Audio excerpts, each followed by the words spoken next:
This is The Shadow in the Corridor, a Hercule Poirot mystery. Welcome back to the Little Grey Cells. I'm Arthur Hastings, and thank you for joining me tonight on this journey into the heart of darkness. First, we would like to greatly thank our listeners from all over the world. If you're joining us for the first time, we invite you to subscribe and write a comment where you are from. Somewhere along the Sussex cliffs, a shadow moves in the east corridor, but no one is there to cast it. Dim your lights, Poirot yourself a tisane, and prepare to exercise your own grey cells. Chapter 1. The House upon the Cliff. "It is always the small imperfections," murmured Hercule Poirot, pausing upon the gravel path, "that trouble the mind." He stood quite still for a moment, his head tilted to one side in the manner of a robin contemplating a particularly interesting worm. The gravel path that wound towards Greyhaven House was undeniably crooked. Not dramatically so, not in any way that would trouble the ordinary visitor, but crooked nonetheless, curving away from the symmetrical line that nature and good sense ought to have demanded. The hedges on either side had been clipped, yet not clipped equally. The left stood some 2 inches taller than the right. Poirot sighed with the faint melancholy of a man accustomed to disappointment. Behind him, the motor car that had conveyed him from London rattled away down the lane, and the sound of it dissolved into the low, persistent murmur of the autumn sea. The channel lay somewhere beyond the cliffs, invisible in the grey afternoon haze, announcing its presence through smell and sound rather than sight. Salt, distance, a faint melancholic restlessness. Greyhaven House itself presented a more favourable aspect than its approach.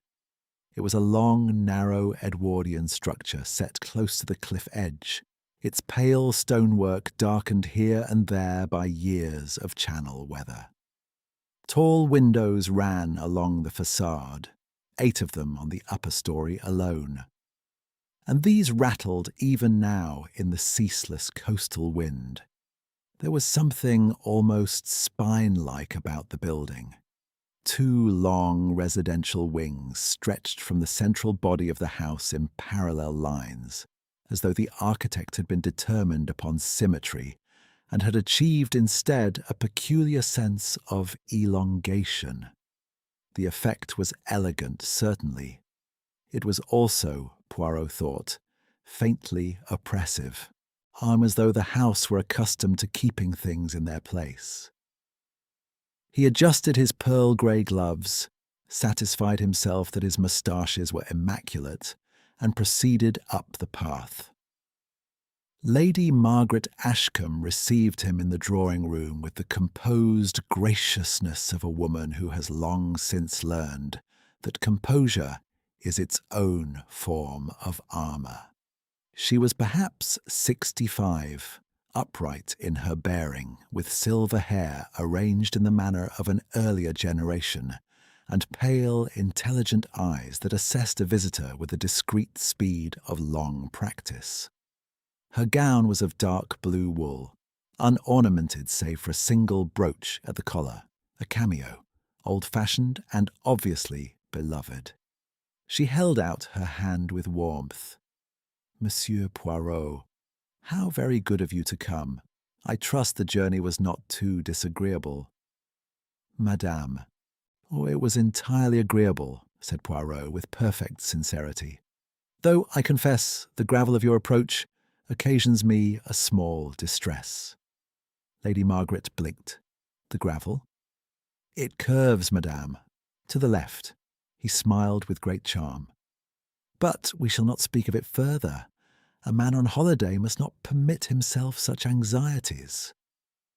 If Lady Margaret found this exchange peculiar, she was too accomplished a hostess to betray it. She gestured him towards a chair beside the fire, and rang for tea with the unhurried authority of a woman entirely in command of her own household. Poirot sat. He noted, without appearing to note, two things. The first was that two porcelain figurines on the mantelpiece, a shepherd and a shepherdess, charming objects, Dresden perhaps, stood at unequal distances from the clock that divided them. Or the second was that Lady Margaret's composure, admirable as it was, cost her something. There was the faintest tightness about her jaw. The fingers that rested upon her knee were still, but with the stillness of effort rather than ease. When she turned momentarily to speak to the maid, Poirot rose, crossed to the mantelpiece with the unhurried air of a man admiring the view, and quietly repositioned the shepherd and shepherdess so that each stood at precisely equal remove from the clock. He returned to his chair and accepted his tisane with every appearance of contentment. The other members of the household presented themselves in the gradual, unrehearsed manner of country house life over the course of that first afternoon. Richard Ashcombe appeared at 4:30, he having apparently just returned from what he described as a tramp along the cliffs. He was a man of perhaps 35, broad-shouldered and well-looking, with a particular sort of easy charm that announces itself immediately and asks to be liked. His complexion was darkened by a southern sun. South America, Lady Margaret had mentioned in her letter, and his manner was that of a man who has learned to make himself agreeable in a variety of company. He shook Poirot's hand with genuine cordiality. "Lady Margaret speaks very highly of you, Monsieur Poirot. We are delighted to have you with us." "You are too kind, Monsieur Ashcombe." Richard smiled. It was a smile that invited confidence.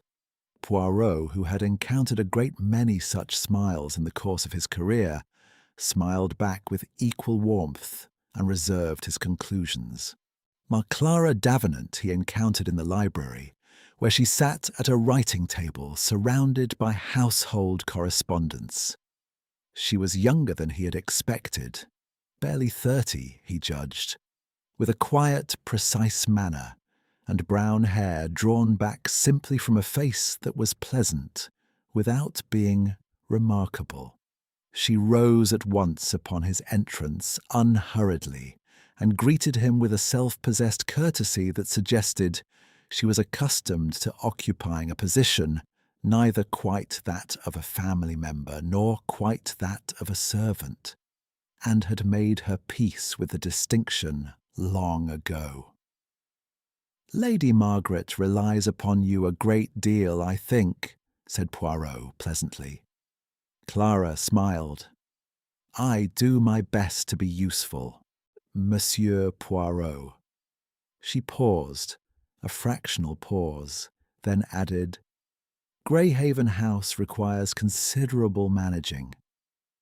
There was something in the way she said it, not complaint, not quite, that suggested she knew a great deal more about the management of Greyhaven House than was immediately apparent. Dr. Julian Fenton joined the party at dinner, having spent the afternoon in what he described as research. He was a man of perhaps 45, lean and smooth in his movements, with a thin, well-shaped face and the sort of deliberate, unhurried calm that might equally indicate a serene nature or a very carefully managed one. He spoke little, and listened with an attentiveness that Poirot found in an indefinable way slightly unnerving. His eyes, behind their pleasant expression, were measuring. "You are the famous detective," he said to Poirot, with the light tone of a man who wishes to convey that fame does not particularly impress him. "Are you here professionally, or do you permit yourself the occasional holiday?" "Entirely holiday, mon ami," said Poirot. "I am here to breathe the sea air and to rest the little grey cells." Dr. Fenton smiled. "I trust the sea air obliges." The fifth principal figure at dinner was Arthur Bellamy, Lady Margaret's solicitor, a compact, anxious-looking man of late middle age who ate methodically and spoke little of consequence. He had arrived, Lady Margaret explained briefly, to discuss certain adjustments to legal arrangements. The explanation was given with perfect composure and received by all present with the tactful incuriosity of English good manners. Yet Poirot noticed that Bellamy glanced at Richard Ashcombe twice during the meal with an expression he could not quite categorize. Something between wariness and calculation. It was during the fish course that the letter arrived. A maid brought it in upon a small silver tray and set it beside Richard Ashcombe's place without comment. He picked it up with the casual ease of a man expecting nothing of consequence, glanced at the handwriting, and slit the envelope. The silence lasted no more than 2 seconds. Then Richard refolded the letter with great care, tucked it into his breast pocket, and lifted his wineglass. "Nothing important," he said pleasantly, to no one in particular. Poirot had been watching. He had seen in that brief interval the colour withdraw from Richard Ashcombe's face as though a hand had drawn it away, and he had seen the slight, involuntary tightening of the jaw before the man controlled himself. He had also seen, and this interested him most, that Clara Davenant, who sat directly across the table, had also observed Richard's reaction, and had looked away immediately with the practised neutrality of one who has trained herself not to appear, to notice things. The dinner continued.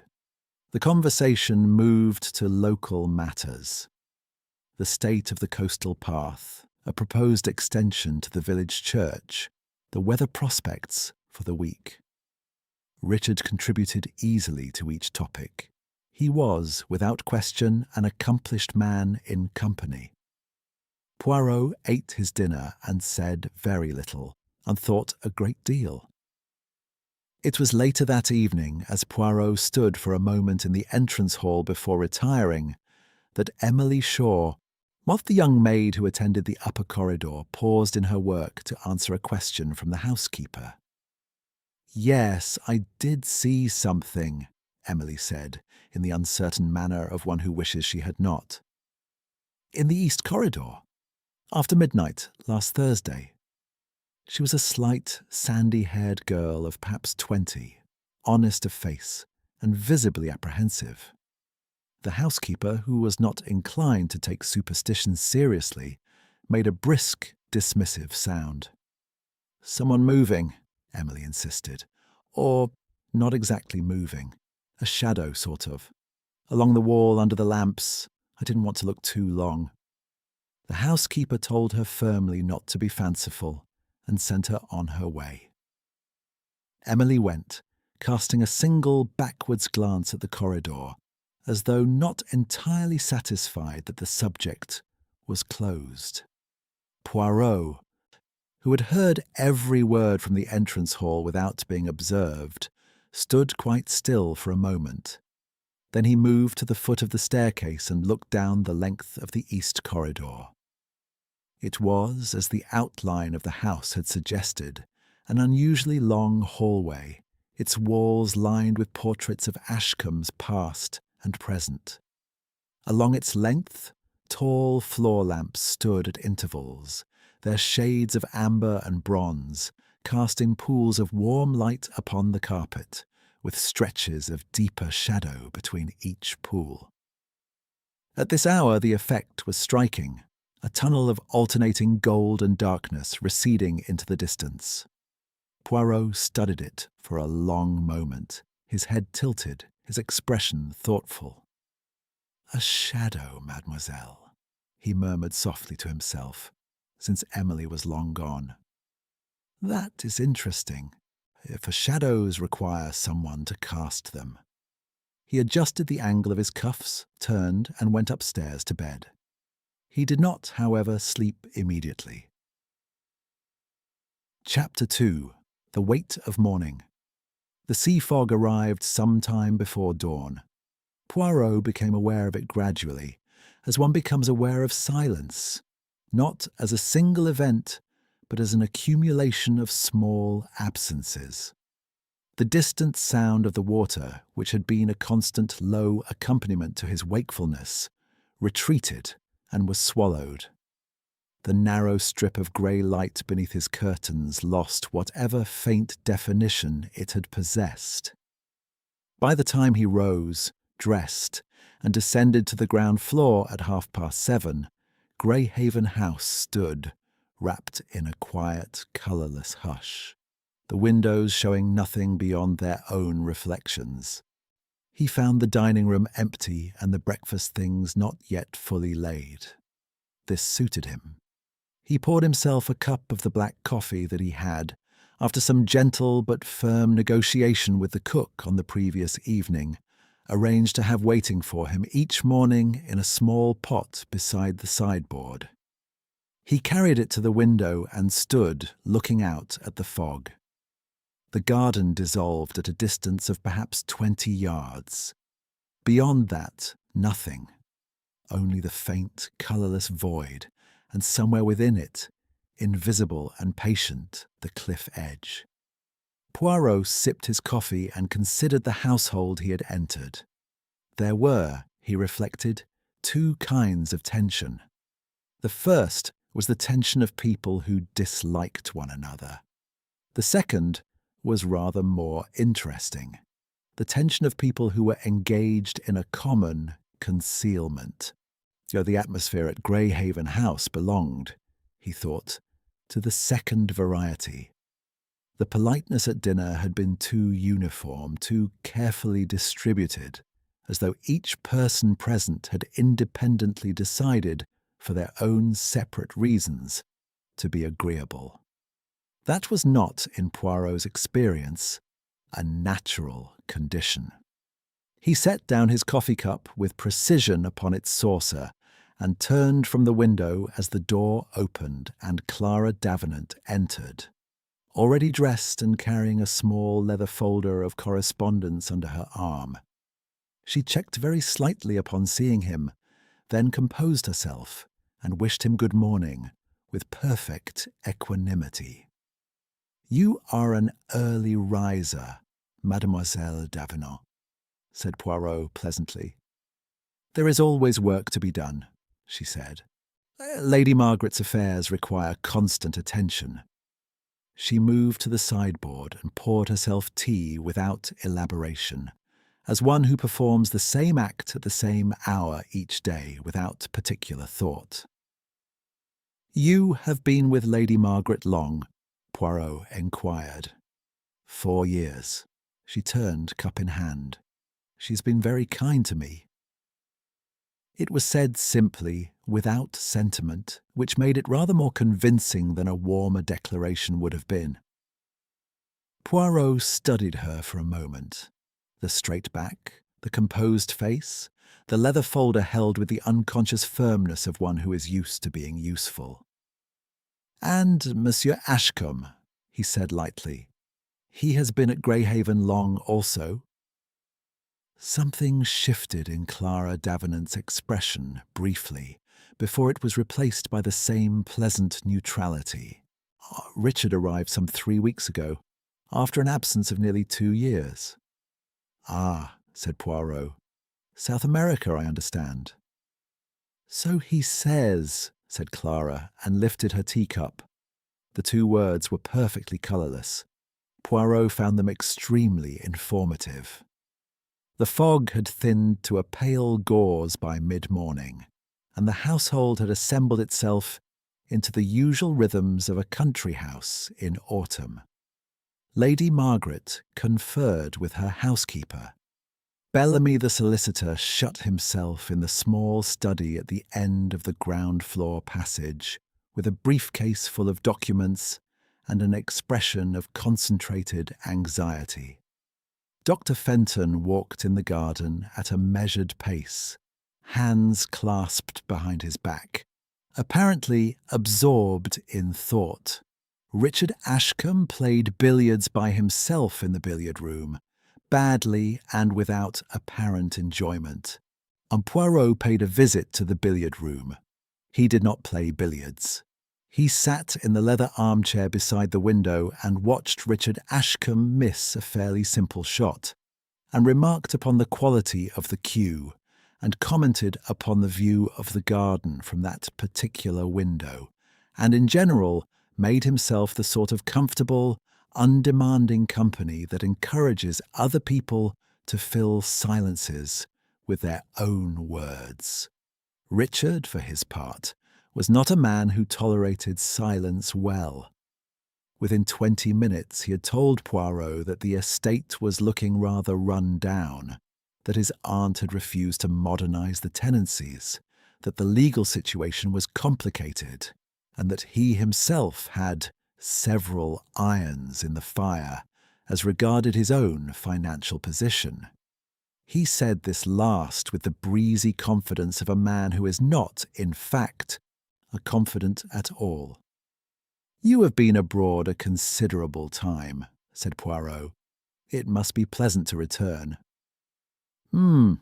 Richard set up another shot and missed it. "Greyhaven hasn't changed much. That's not necessarily a compliment." He paused and something moved across his face. A calculation, rapidly concluded. "The house will want some investment when it comes to me." "Lady Margaret is in good health, I trust," said Poirot mildly. "Oh, perfectly." Richard's tone was easy. "She'll outlive us all, I expect," he smiled. "Though one never knows, does one?" Poirot smiled in return. "One never does," he agreed. He left the billiard room shortly afterwards and stood for a moment in the corridor, examining the fine portrait of a Victorian Ashcombe that hung opposite the door. A stern, prosperous face above a dark coat, with the confident eyes of a man who has never doubted his right to anything he possessed. He was still looking at the portrait when he heard, from somewhere near the end of the corridor, the low but unmistakable sound of voices in disagreement. 2 voices, quickly suppressed, followed by a door closing with a firmness that fell just short of a slam.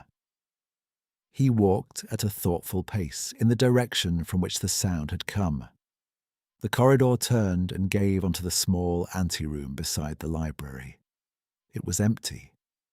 But on the writing table near the door, there lay a single sheet of notepaper, face down as though placed there hastily or dropped in haste and left.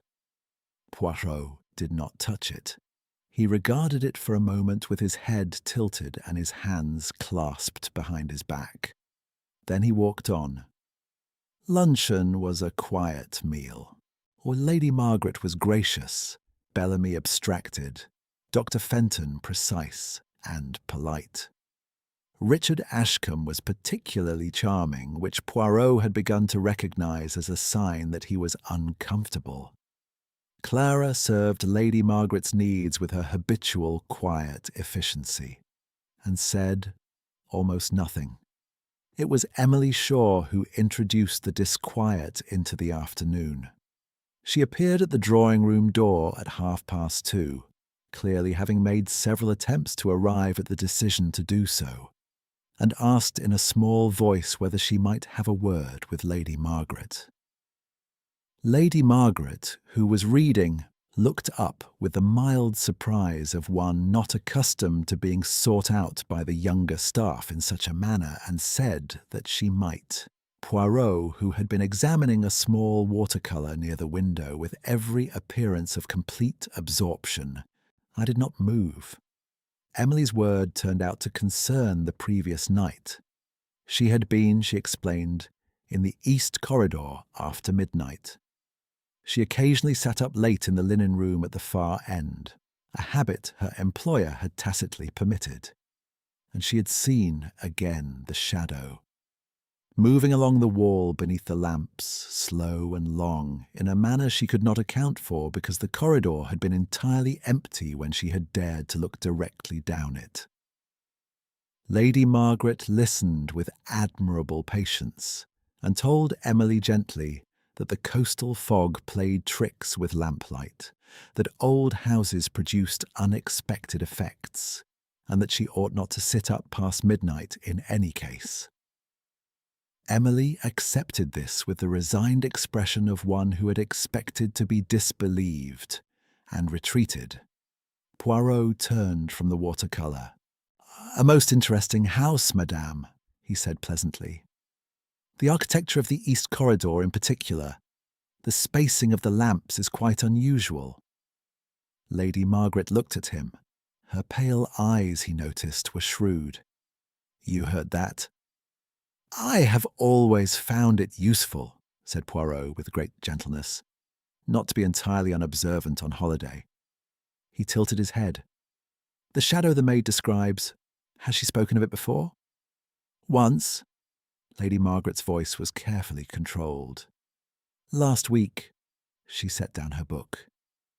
"I confess I did not take it seriously." "Naturellement," said Poirot.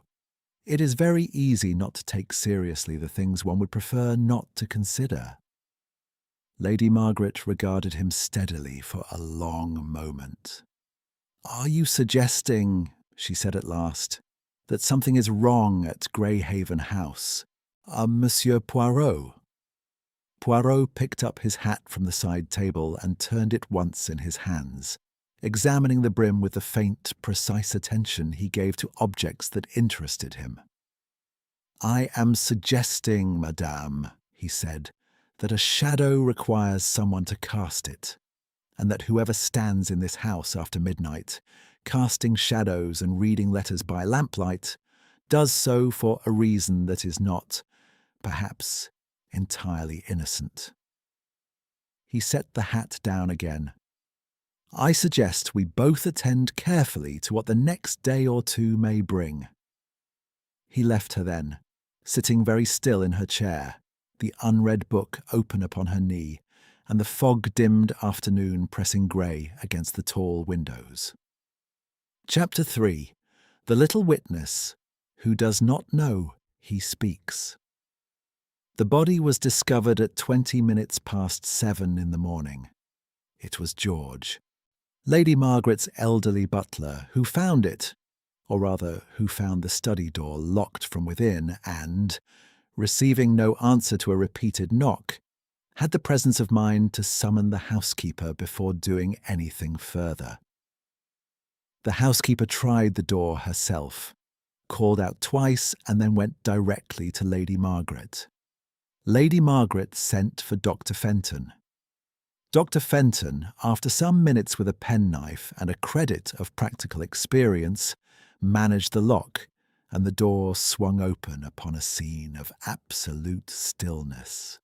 Richard Ashcombe sat in the leather chair beside the writing desk, his right arm resting upon the blotter, his head inclined slightly forward, as though he had fallen asleep over a letter he had been composing. He had not been composing a letter. There was nothing on the desk before him except a small silver pocket watch, which lay face upward beside his right hand, and a glass that had held, at some point, a measure of whisky. The glass was empty and quite dry. Richard Ashcombe was, beyond any doubt, dead. Poirot arrived at the study door 30 seconds behind Dr. Fenton, having dressed with his customary thoroughness in rather less time than was strictly consistent with that thoroughness. He stood in the doorway, his eyes moving over the room with the unhurried deliberateness of a man reading a page he intends to memorize. The room was small, a single window, latched from the inside. The fireplace, cold with the previous evening's ashes undisturbed. 2 chairs, a writing desk, a bookcase of unremarkable volumes. A lamp on the desk still burning, either the morning light rendered it redundant. No glass of water. No medicine bottles.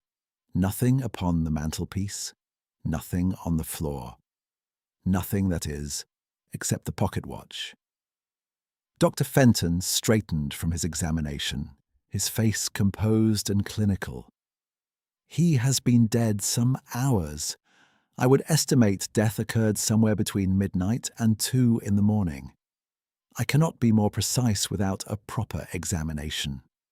He paused. The cause is not immediately apparent. Not apparent, repeated Poirot thoughtfully. But suspected? Fenton met his gaze. The presentation is consistent with certain forms of poisoning. The muscles, He glanced towards the doorway, where Lady Margaret now stood, and moderated his language accordingly.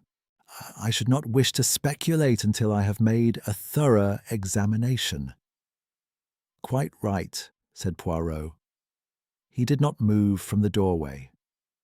Madame, he said gently, turning to Lady Margaret, it would be advisable to send at once for the police, and perhaps to ensure that none of the household departs the premises until they arrive. Lady Margaret, whose composure had not fractured but had contracted into something harder and more deliberate, said that she would see to it immediately, and withdrew. Only when her footsteps had receded down the corridor did Poirot step fully into the room. He did not touch the body. He did not touch the whiskey glass. He stood beside the writing desk and looked at the pocket watch. It was a handsome object, silver, hunter-cased, with an engraved back. A pattern of interlocking initials, R.A., beneath a small crest. The kind of watch that is given at a significant birthday or inherited from a father. The crystal was uncracked. The watch had stopped. The hands read 12:17. Poirot stood very still for a long moment, his egg-shaped head inclined over the watch, his hands clasped behind his back. Then he looked up, across the writing desk, at the lamp. Its amber shade cast a warm, lopsided pool of light across the blotter. The angle of the lamp was slightly askew, tilted, perhaps an inch, to the left. He looked at the door. The lock was of the simple bolt variety, operable from the inside only. The bolt, when Fenton had worked it free, had been fully engaged. He looked at the window. The latch was a standard sash type, closed and fastened. He looked last of all at the empty whiskey glass. "Ah," said Poirot, or very softly. "The little witness who does not know, he speaks." Inspector Japp arrived from Lewes at shortly past 10 o'clock, accompanied by a sergeant of determinedly unimaginative aspect, and the police surgeon, who confirmed after 20 efficient minutes that the cause of death was indeed poisoning. An alkaloid compound, the precise identification of which would require laboratory analysis. And that death had occurred between midnight and 1:30. Japp, who had encountered Poirot on enough prior occasions to have developed an attitude towards him that was equal parts exasperation and grudging reliance, shook his hand in the entrance hall with a weary familiarity. "Funny business," he said without preliminary. "How did you come to be here, then?" "I am on holiday, mon ami," said Poirot with perfect innocence. Japp looked at him. "Of course you are." He drew out his notebook. "Locked room, no visible means, no container for the poison. That about the size of it?" "That is the surface of it," said Poirot. "The size, I think, is rather larger. There is also the matter of the watch." Japp had not yet been shown the watch.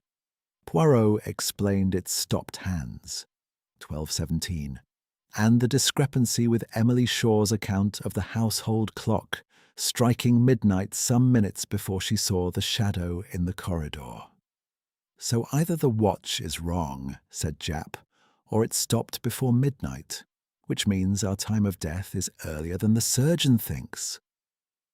"Or," said Poirot gently, "the watch stopped for a reason that has nothing to do with the precise moment of death." Japp stared at him. "Such as?" Poirot smiled. "That is what interests me."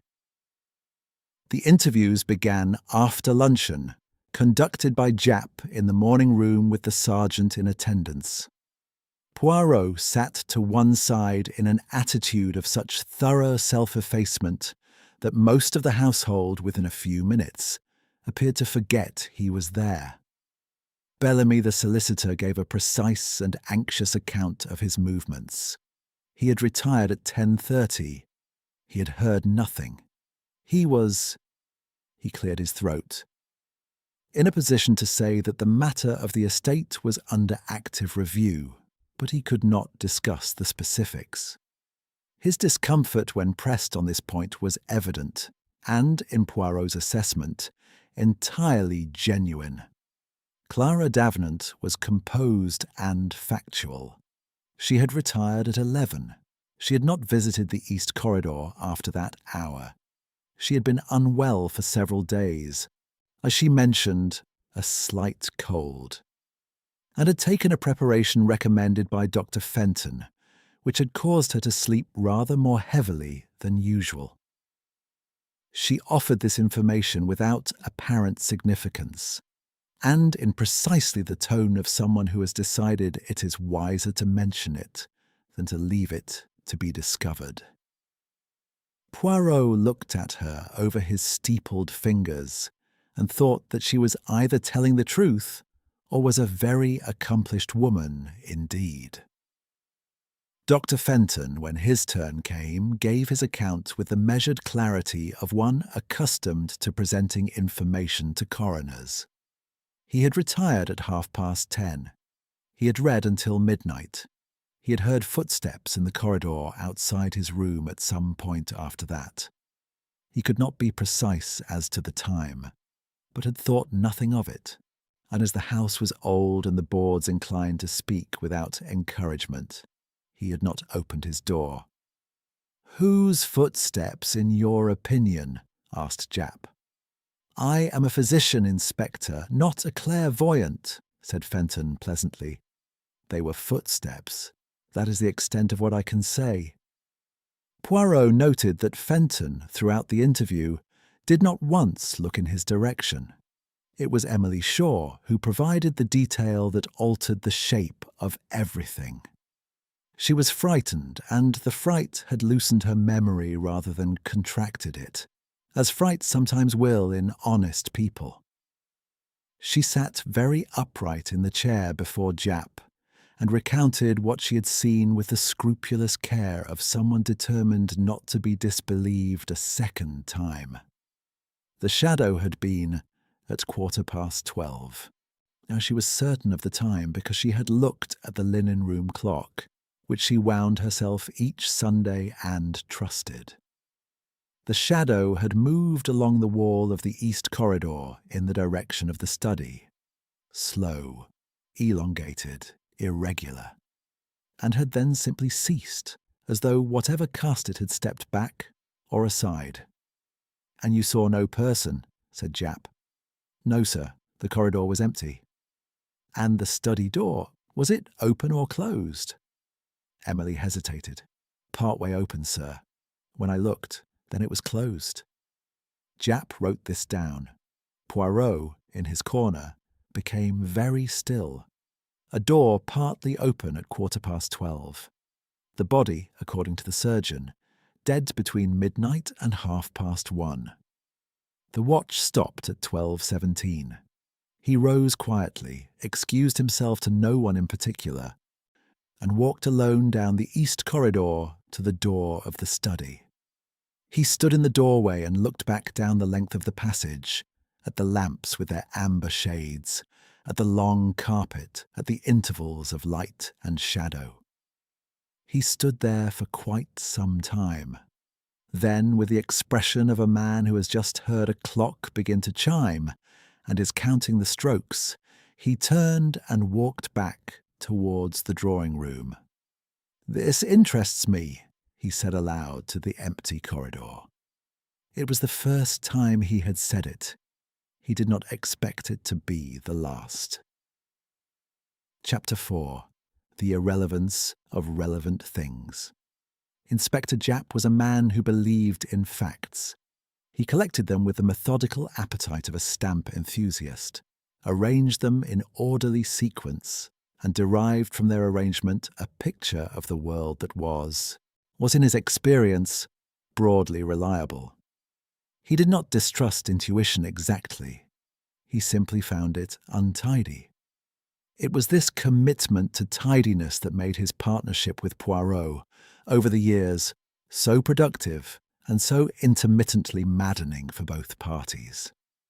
They sat together after dinner in the small sitting room that Lady Margaret had placed at Japp's disposal. A fire, 2 armchairs, a decanter of whisky that Japp regarded with appreciation, and Poirot with polite indifference. The sergeant had been dispatched to the village inn.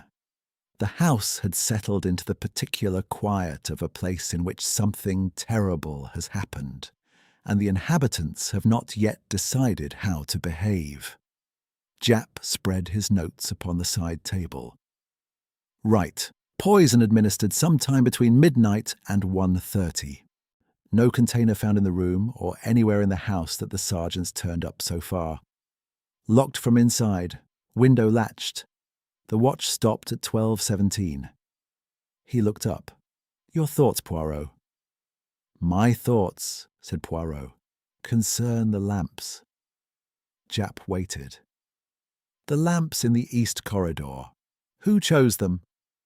There was a pause of several seconds. "The lamps," Japp repeated, "specifically their spacing, the distance between each lamp and the next. I should like to know whether the arrangement is original to the house or whether it has been altered." "You want me to ask Lady Margaret who positioned her corridor lamps?" "I should like the answer, certainly, if it does not inconvenience you." Japp wrote something in his notebook with the expression of a man exercising considerable self-restraint. "What else?" "The hallway clock," said Poirot. "The long case clock at the foot of the east staircase. I should like to know when it was last regulated, and by whom." "The clock." "And," continued Poirot, undisturbed, "what was served for dessert on the evening before the murder?" Japp set down his pen. "Poirot." "Humour me, mon ami. These small details have a way of becoming significant in retrospect." "And I suppose," said Japp with weary sarcasm, "you'd like to know who writes letters after midnight as well." "That," said Poirot with perfect seriousness, "I already know." He did not elaborate. It was one of his less endearing habits, as Japp had observed on multiple prior occasions, that he was capable of making a declaration of that nature and then changing the subject entirely, then leaving the declaration to sit in the room like an unexploded device. The subject to which he changed it was Richard Ashcombe's letter. The letter delivered at dinner on the evening of Richard's arrival had not been found on the body. It had not been found in the study. It had not been found anywhere in the house that a careful search had yet revealed. Japp had noted this absence. Poirot had noted that Japp noted it, and that neither of them had yet said so aloud. "The letter," said Poirot, "was the beginning. I am convinced of it. A man receives a letter, loses his colour, conceals the letter immediately, and is dead within 24 hours. The connection seems probable." "The connection seems certain," said Japp. "Question is whether it was a threat or a summons." "Or both," said Poirot. "They are not mutually exclusive." He was quiet for a moment. Monsieur Bellamy grows agitated whenever the matter of the estate is raised.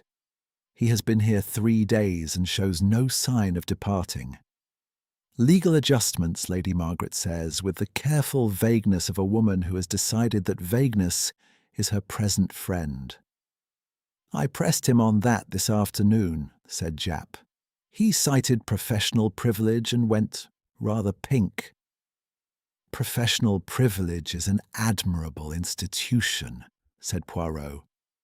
It allows solicitors to know a great deal and say very little, which, in my observation, is a quality many of them pursue well beyond the requirements of their profession. He tilted his head.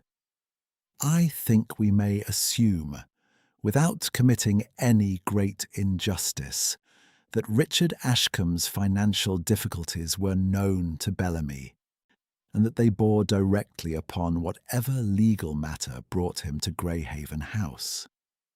Meaning Richard stood to gain from the will and was pressing for it, or threatening to make pressing unnecessary by other means, said Poirot quietly. There is a difference between inheriting and compelling an inheritance. Japp regarded him. Blackmail. It is a word, said Poirot, that the evidence has not yet licensed, but the shape of the thing begins to suggest it. The following morning, Poirot rose early again, and this time went not to the dining room, but directly to the east corridor. The fog had cleared overnight. Thin autumn sunlight came through the corridor's single high window at the far end, illuminating the carpet in a long, pale rectangle and setting the lampshades to a subdued gleam. The portraits looked down without expression. Poirot walked the length of the corridor slowly, his hands behind his back, his eyes moving from the lamps to the walls, to the carpet, to the ceiling and back. He stopped at the door of the study. The police seal had been applied, and he did not enter. He stood in the doorway, however, and looked at the angle of the nearest lamp relative to the door. Then he turned and looked back down the corridor, in the direction from which Emily Shaw would have been watching. He moved to a position some 10 yards along the corridor and stood in the doorway of the linen room, the room in which Emily had been sitting on both occasions. He looked towards the study. From here, the lamp nearest the study projected a clear, unobstructed cone of light against the wall opposite. The angle was acute. To any figure standing in the study doorway would cast, at that angle and at that lamp's particular height, a shadow that stretched a considerable distance along the wall. Elongated, distorted, and entirely convincing as the outline of a person moving. Poirot stood very still. He was not yet ready to pronounce, but the idea that had come to him in the night, quietly, as his best ideas invariably came, somewhere between wakefulness and sleep, had acquired, in the light of this corridor and these lamps, the quality of a near certainty. He found Clara Davenant in the library again, as he had on his first afternoon. She was not reading. She sat with an open ledger before her, her pen held still above the page, her gaze directed at nothing in particular. When he entered, she came back to herself with the faint, controlled start of someone recalled from a considerable distance. Mademoiselle. Poirot settled himself in the chair across from her with the comfortable air of a man intending to stay. You are quite well? Perfectly, thank you. She closed the ledger. Poirot regarded her with mild, interested eyes. You keep records of the household's activities, he remarked. Lady Margaret mentioned this. It is, if I may say, an unusually comprehensive responsibility. Lady Margaret's correspondence is extensive. One must be organised. Indeed, he allowed a pause. You have been at Greyhaven 4 years. You came, I think, from Wiltshire? She looked at him. Yes, how did you know that? Lady Margaret mentioned it, I believe. He had not, in fact, learned it from Lady Margaret. He had observed the spine of a Wiltshire County Directory on Clara's personal bookshelf, alongside a small framed photograph. A garden, a modest house, a man of perhaps 60 in shirt sleeves whose posture suggested ownership and whose expression suggested pride. Your family remains there. A change moved through Clara Davenant's face. Not grief exactly, something older than grief and more settled. My father died 5 years ago. She said it matter-of-factly, with the precision of one who has long since arranged the fact into its proper position and does not intend to disturb it. He had no other family. "I am sorry," said Poirot, and meant it. There was a silence. Clara looked down at the closed ledger, and Poirot looked at Clara, and the autumn light came through the library windows and lay across the room in long, quiet bars.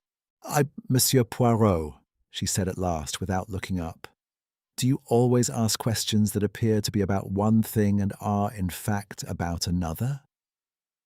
"It is, mademoiselle," said Poirot with great gentleness, "the only kind worth asking." He rose, wished her good morning with every mark of courtesy, and left the library. In the corridor outside he paused, examining the architectural moulding above the door with apparent appreciation. His expression, had anyone been present to observe it, was one of deep and careful sadness. He had not yet confirmed what he suspected, but the shape of the thing, the long settled patience of it, the self-containment, the ledger of other people's hours, was becoming, with each passing conversation, more clear. He walked on towards the staircase, his mind arranging and rearranging, detesting the joints of the construction for weakness. There was, so far, very little weakness to be found. Chapter 5. What the Ledger Remembered. It was Bellamy who came to Poirot. This, in itself, was significant. In Poirot's experience, solicitors did not seek out detectives unless the alternative, silence, had become more dangerous than disclosure. Bellamy presented himself at the door of Poirot's bedroom sitting room at 11 o'clock on the morning of the second day after the murder, carrying his briefcase with the mechanical grip of a man who has held it so long it has become an extension of his arm. He sat in the chair Poirot indicated, placed the briefcase precisely upon his knees, and spent several seconds not saying anything. "Monsieur Bellamy," said Poirot, not unkindly, "you have decided to tell me something. That is admirable. The decision, I find, is invariably the hardest part." Bellamy exhaled slowly. "I am in a professionally delicate position." "Naturally. What I am about to tell you does not leave this room, not in any form that would implicate Lady Margaret or compromise the estate's standing." "I am not a newspaper, monsieur." Bellamy almost smiled. He set the briefcase on the floor, apparently having decided he no longer needed its protection, and folded his hands. "Richard Ashcombe came to me 6 weeks ago in London, before he came here.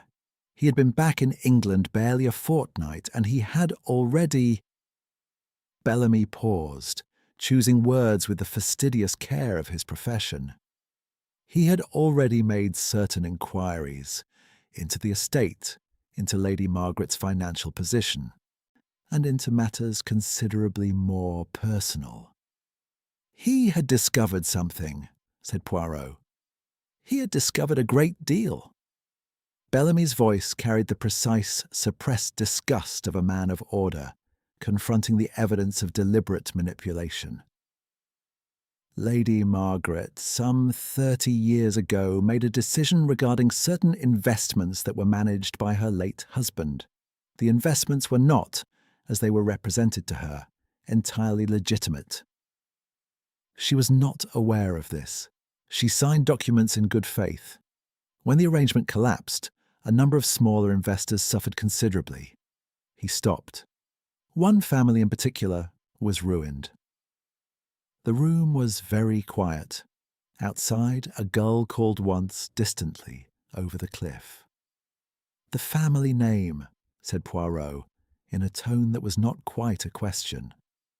"Davenant," said Bellamy. Poirot was silent for a moment. Then he said, "And Richard had found proof of Lady Margaret's connection to this. Copies of documents. He would not tell me how he obtained them, and I did not ask, because I suspected the answer would not reflect well on anyone." Bellamy's jaw tightened. "He told me he intended to present them to Lady Margaret with a proposal, that in exchange for his silence she would instruct me to alter her will, substantially, in his favour." "And Lady Margaret's response?" "She refused. She told him," these are her words as she relayed them to me, "that she had spent 30 years with the knowledge of what those investments had cost innocent people, and that she would not compound the injury by rewarding the man who had found a way to profit from it." Poirot regarded the solicitor steadily. "She told you this?" 2 days before Richard's death." Bellamy met his eyes. "I want to be very clear, Monsieur Poirot, that I am not suggesting Lady Margaret had anything to do with what happened. I am telling you this because I believe the information is material, and because withholding it has become—" He hesitated. "It has become uncomfortable." "You are a conscientious man, Monsieur Bellamy," said Poirot. "It is, I think, occasionally an inconvenient thing to be." Bellamy picked up his briefcase, rose, and left without further ceremony. Poirot sat for some time after the door closed. The information was not entirely surprising. It confirmed the architecture he had been assembling from smaller materials.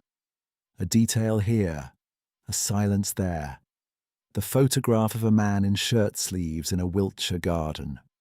What it altered was not the shape of his conclusion, but the moral weight of it, and that weight settled upon him with a heaviness he did not attempt to dismiss. He thought about Clara Davenant. 4 years at Greyhaven House. 4 years of quiet efficiency, of managed correspondence, of household ledgers maintained with what Lady Margaret had described without irony as exemplary precision. 4 years of proximity to the woman whose husband's manoeuvring had brought her father to ruin and, it now appeared, had preceded his death.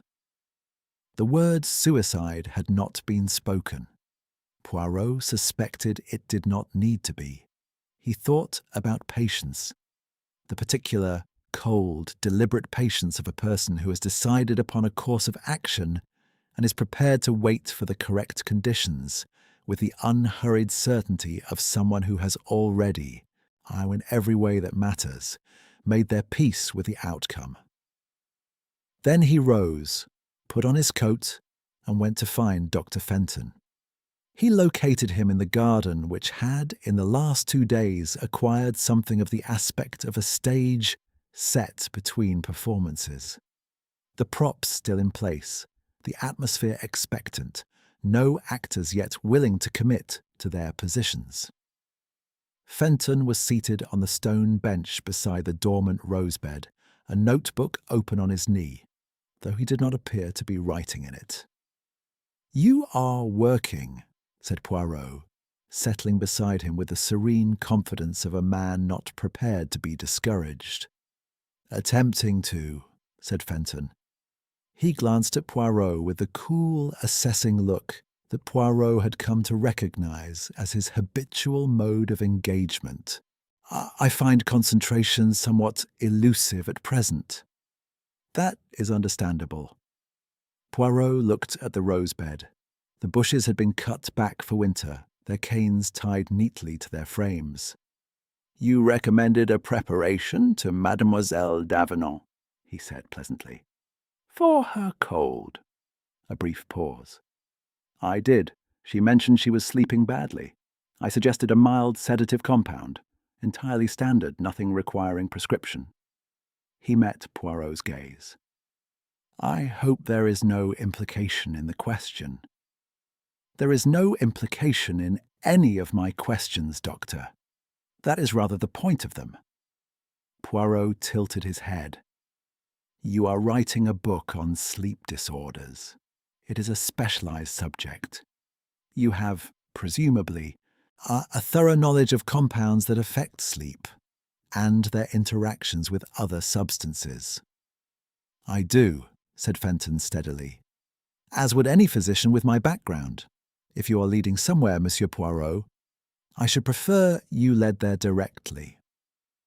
"I am merely establishing what is known," said Poirot with great mildness. "You heard footsteps in the corridor after midnight. You did not open your door. Your room is the third along the east corridor, is it not? Adjacent to the linen room." He paused. "The same linen room in which Emily Shaw was sitting when she observed the shadow." Fenton said nothing. "I wonder," said Poirot thoughtfully, "whether the footsteps you heard were moving towards the study, or you're away from it." "I told the inspector I could not determine the direction." "So you did." Poirot rose from the bench, brushing a fragment of dead leaf from his coat with precise, unhurried fingers. "Tell me, Doctor, when you read until midnight, do you read with your door ajar or closed?" The question was so apparently artless that Fenton answered it before he had visibly decided whether to. "Ajar, generally. The room is somewhat close." "Ajar," repeated Poirot, with the soft satisfaction of a man confirming an arithmetic result. Yes, that would explain a great deal. He wished Fenton a pleasant morning and walked back towards the house. The afternoon brought rain, a steady coastal rain that blurred the cliff edge entirely and filled the rooms with a grey, enclosed light. Poirot sat in the drawing-room with his coffee and a copy of the Times that he did not read, and waited. Lady Margaret came to him at 3:00. She sat across from him, her hands folded, and without preliminary said, "You know about the Davenant family." "I know enough," said Poirot. "Then you know what it cost." She held his gaze without flinching, but her voice had lost its customary precision. Clara's father was not a wealthy man. The investment represented everything he had. When it failed, when he understood who had advised him into it, and what my husband had known and not disclosed. She stopped. "I was told he died of influenza. I believed that, Monsieur Poirot, for many years." "And then?" "And then Clara came to me 4 years ago with excellent references and quiet manners, and I engaged her, because she was capable, and because I needed her." She paused. "It was some months before I understood who she was. By then," a long silence, "by then she had become indispensable." Poirot studied the woman before him, the rigid spine, the steady hands, the grief that had been ordered so many times it had become structural. "You knew," he said, "and you said nothing." "I knew," she said, "and I said nothing, because what was there to say? The harm had been done, the money was gone, and she was—" Lady Margaret's voice, for the first time, shifted on its foundations. She was so very like what I imagined his daughter would be. The rain moved against the windows in quiet, insistent waves. "Madame," said Poirot gently, "I think it is time you told me everything." Chapter 6. The Architecture of a Long Patience. Lady Margaret told it plainly, as was her nature. She had known of the investment arrangement during her husband's lifetime. Known of it in the way that wives of a certain generation and circumstance knew of their husband's business affairs, in outline, without detail, and with the tacit understanding that detail was not her province. Sir Edmund Ashcombe had been a capable man, well regarded, with the kind of quiet authority that discourages examination. When the arrangement had collapsed, in the autumn of 1921, he had managed the legal consequences with the same quiet authority. The smaller investors had lost everything. The Ashcombe estate had lost nothing. Sir Edmund had died 4 years later of a heart complaint, having never, to Lady Margaret's certain knowledge, expressed a moment's remorse. I found the documents after his death, she said, in a locked drawer of his desk.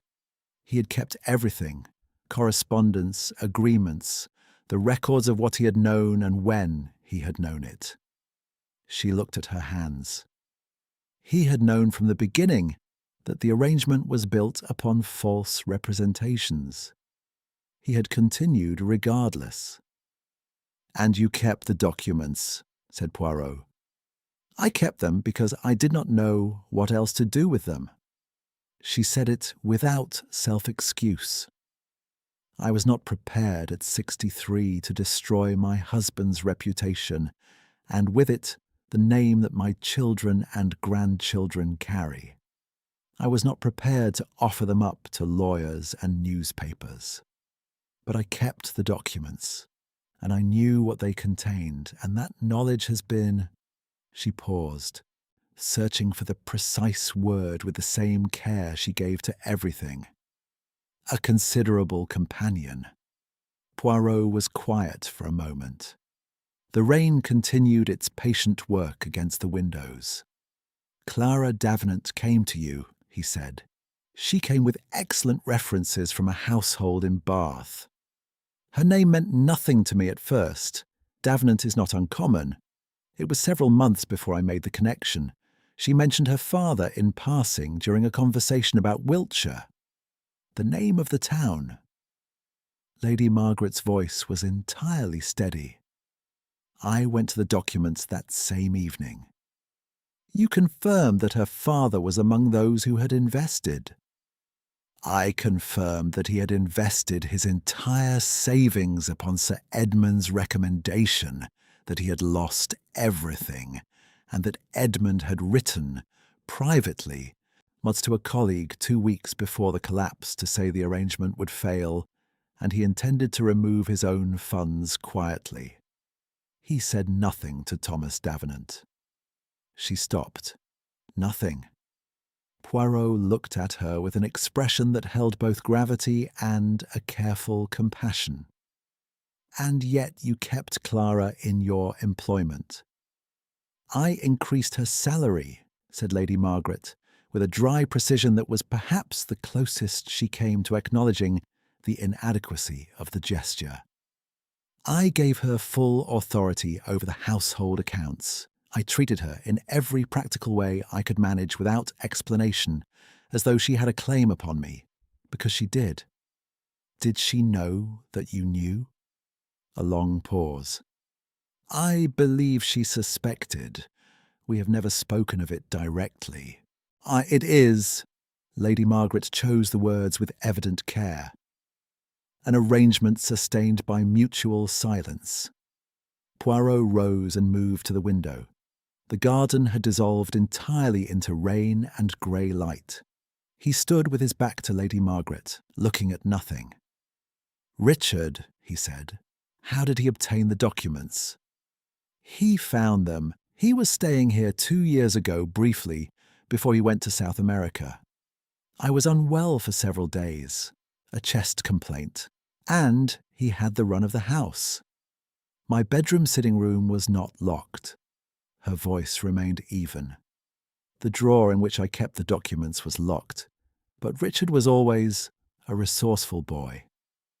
She said it without bitterness, which made it rather worse. "He took copies before he left," she continued. "I did not know this until he presented them to me 6 weeks ago.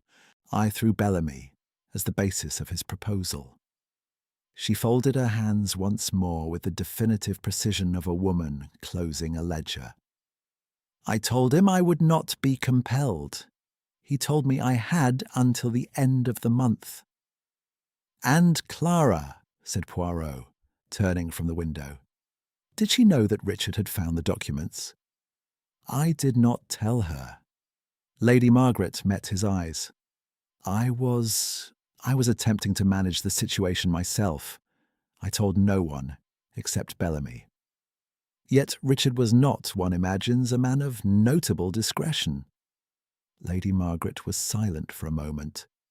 "No," she said at last, "he was not."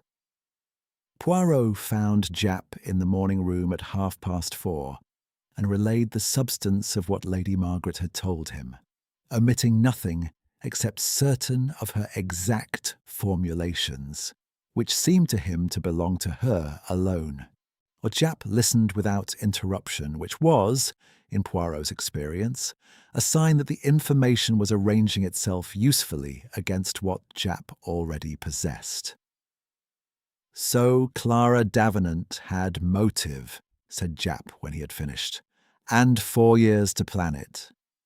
Motive, opportunity, and, this is what I find most significant, mon ami, the particular temperament that is required for a plan of this duration." Poirot sat down.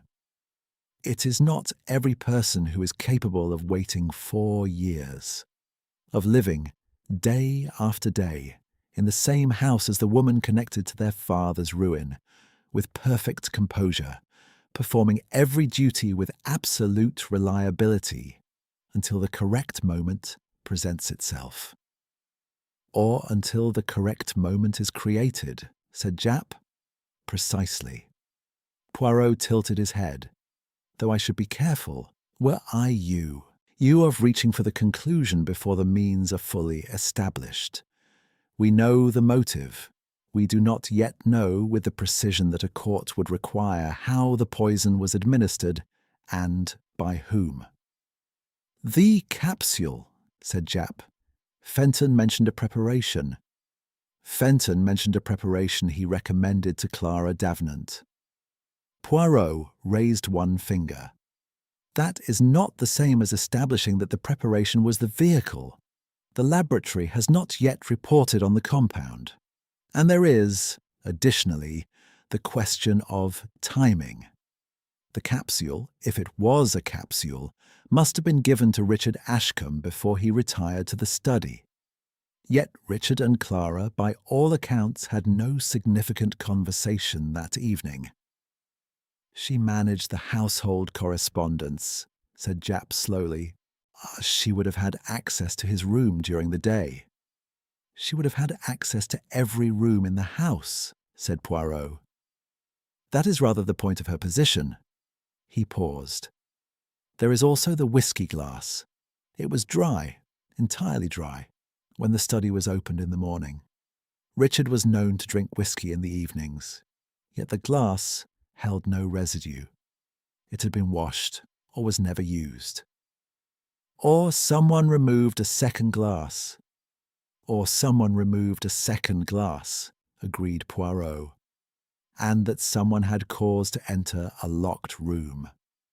Japp looked at him sharply. "The room was locked from inside." "So it appeared." Poirot's expression was thoughtful. "I have been considering the lock, Japp. It is a simple bolt. There are, in the literature of such matters, several methods by which a simple bolt may be manipulated from outside. A thin implement passed beneath the door. A thread, in the right configuration, looped about the bolt's thumb piece." He spread his hands. "I do not say that this is what occurred. I say only that a locked door is not the same as an impossible one." Japp was quiet for a moment. "You think she went in after he was dead?" "I think someone did," said Poirot carefully. to remove the whiskey glass, and to set the scene as we found it." He rose and stood with his hands clasped behind his back, looking at the rain-streaked window. "The watch, Jap, that is the detail that does not yet resolve. Stopped at 12:17. Stopped at 12:17. Consider, if Richard had been poisoned hours earlier, the watch may have stopped in the moment he collapsed against the desk. The gesture of a dying man. The arm thrown forward, you striking the watch from its position and stopping it as it fell." He paused. "But a watch stopped by a fall should show, on the crystal, the mark of impact, or on the desk's surface, a scratch. I saw neither." "Meaning it was stopped deliberately," said Jap. "Set at 12:17 to suggest a time of death." "Suggesting," said Poirot, "that someone very much wished us to believe Richard Ashcombe died at 12:17. He turned from the window. "And wished us, equally, to find Emily Shaw's account of the shadow at 12:15 perfectly consistent with that time. An accidental witness who would place an apparently moving figure in the corridor at precisely the right moment." Jap stood up. "Clara Davenant knew Emily's habits. She managed the household."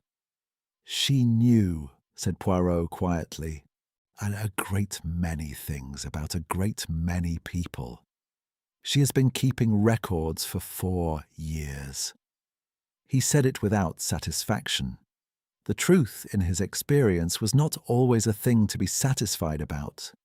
Sometimes it was merely a thing to be faced, and the facing of it required a steadiness that had nothing to do with cleverness.